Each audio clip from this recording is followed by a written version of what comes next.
Bang Roni, ini kalau misal dari eksepsi terdakwa tidak hanya tadi dari Ricky Rizal tapi juga Kuat Ma'ruf, semuanya narasinya menyudutkan Eliezer, Richard Eliezer. Tanggapan Bang Roni seperti apa? Mbak Fani, terima kasih. Jadi perlu saya luruskan ya, tadi itu bukan memelas ya. Karena fakta adalah memang Richard Eliezer itu kan berdasarkan perintah. Nah kemudian yang kemarin di persidangan, dia menyampaikan permohonan maaf itu karena ketulusan hatinya. Suara ya, saya nggak bisa. Baik, baik. Ya, silakan Bang Roni, mungkin kalau misalnya suaranya juga sudah cukup stabil.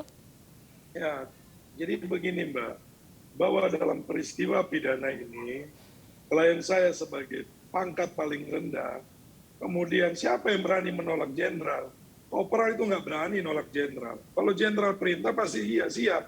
Tapi perlu kita ingat, dengan waktu yang pendek, kemudian dia diperintah yang terakhir. Nanti kita buktikan di persidangan ya. Kelihatannya memang media ini pengen buru-buru selalu, pengen tahu fakta-faktanya. Tapi kalau dari kami, dari pengacara pasti kami akan keep dulu, nanti kita buktikan di persidangan. Nah, seperti itu.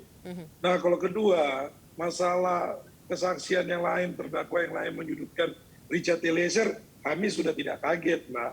Kami sudah antisipasi itu juga. Karena kami sudah lihat bahwa dalam rekonstruksi, dalam BAP ada yang berubah. Itu buat kami sudah kami antisipasi. Kenapa? Kalau sesuai dengan pasal 185 KUHP, itu kan persesuaian saksi, ayat 6 persesuaian saksi dengan alat bukti yang lainnya kan. Nah kalau yang disampaikan, yang diklaim oleh pengacara Ferdi Sambo CL menjelaskan bahwa Richard Eliezer hanya satu saksi, di mana pasal 185 KUHP itu di ayat 2-nya bilang satu saksi bukan saksi. Mereka lupa, ada namanya ayat ketiga, satu saksi bukan saksi. Itu tidak berlaku kalau ada alat bukti yang lainnya. Nah kalau alat bukti lainnya apa? Nanti kita lihat. Di situ kan ada Dalam bukti persidangan petunjuk, ya. ahli di persidangan, Mbak. Oke, Tapi Bang Mbak, Roni. saya perlu klarifikasi, ini tidak memelas ya. Ini bagaimana kemanusiaan ya. Jangan kita memakai diksi-diksi yang menyudutkan klien saya. Oke, tapi Richard Jadi, sendiri juga sudah menduga akan disudutkan. Buat kami, tim pengacara kami sudah analisa sejauh itu, Mbak. Jadi Richard kami nggak sendiri kaget. secara personal, Bang Roni? Saya sudah sampaikan, saya sudah sampaikan pendapat hukum kita. Oke. Dan kalau mereka seperti itu, kita punya argumen tersendiri dan kita punya strategi sendiri. Itu loh. Kalau kita kemarin kita sudah nggak eksepsi, menurut kami ya sudah.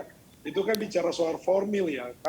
Tapi kalau bicara soal pokok perkara, materialnya, ayo kita uji di persidangan. Oke. Nah kalau bicara formil ini kan mengenai identitas, lokus dan lokus tempus, pengadilan yang benar, yang berhak mengadili pengadilan mana, itu formilnya.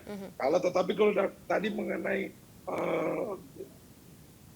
dakwaan yang kemarin kami terima ya sudah ada beberapa catatan. Nah catatan itu kita uji nanti di persidangan. Kita masuk ke pokok perkara, dimasuk di pembuktian. Di gitu tahapan kan? 2 ya. Seperti itu Mbak Fani. Baik, Ya. baik.